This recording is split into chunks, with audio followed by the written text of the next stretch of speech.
Saudi আরবে পবিত্র হজের আনুষ্ঠানিকতা শুরু হয়েছে। আজ মিনায় অবস্থান করবেন হাজিরা। ফজর থেকে এশা পর্যন্ত ৫ ওয়াক্ত নামাজ আদায় করবেন তারা। মিনায় রাত্রি যাপন শেষে ৯ জিলহজ আরাফাতের উদ্দেশ্যে রওনা হবেন হাজিরা। ৯ জিলহজ সূর্যাস্তের পর মুজদালিফার উদ্দেশ্যে রওনা দেবেন হাজিরা। সেখানে মাগরিব ও এশার নামাজ শেষে উন্মুক্ত আকাশের নিচে রাত্রি যাপন করবেন। পরদিন ১০ জিলহজ সূর্যোদয়ের আগে মুজদালিফা থেকে মিনায় যাবেন হাজিরা এবং শুধু বড় জামারায় কঙ্কর নিক্ষেপ করবেন। এবছর হজের খুতবা দেবেন মসজিদে নববীর প্রধান ইমাম ও খতিব শায়েখ Ali bin Abdur Rahman al Huzaifi.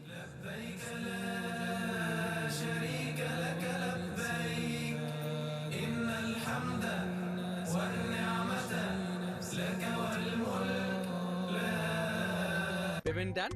No sir, cash on delivery. Wait. Amazing সব ডিলসে অর্ডার করুন দেশের যে কোনো প্রান্ত থেকে কার্ড আপে ক্যাশ অন ডেলিভারিতে।